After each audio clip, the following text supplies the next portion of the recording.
If you look closer, you can see it's bubbling there.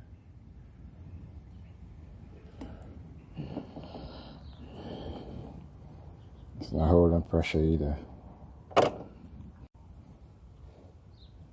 So this is an easy fix. You just lift this up, this tab, you push it up.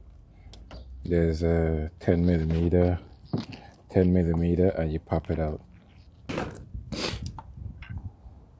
Now temperature sensor here, and then there's another clip that goes below here. This one is a little difficult to get to because of the location, but if you take your time, use these picks. You can use a pick and pry it out. You have to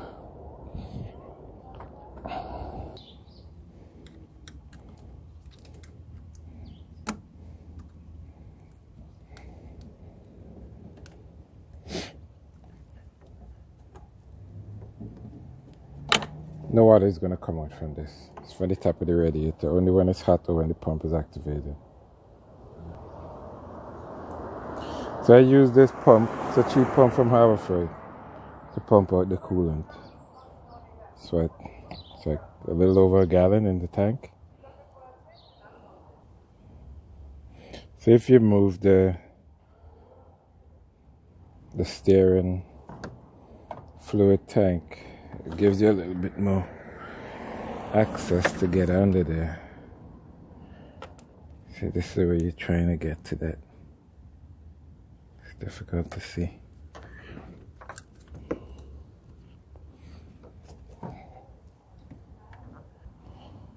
So here it is. You can see the stain, and I cleaned this up last week.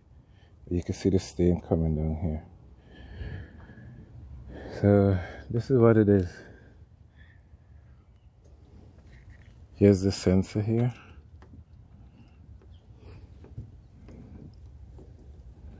I'm gonna have to dry this up. It still lasts about a cup of coolant, doing it the way I did. But you can't help that.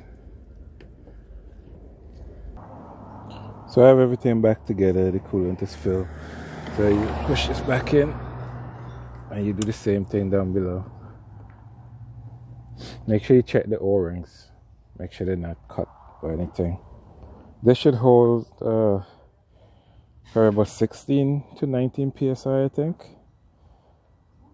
I put 19 inside of it to see if it's holding. So there you have it, it's holding. Just let it sit for a minute and, you know, look around for small leaks with all the holes in the front.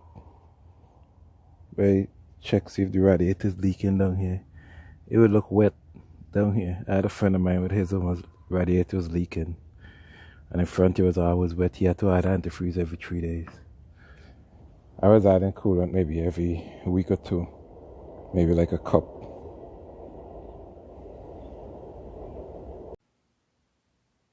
So here's the pressure tester that I use.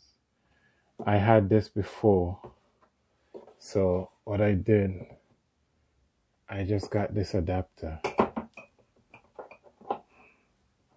and this adapter works pretty well. This is a ATA CTA adapter 7119. So you could look for this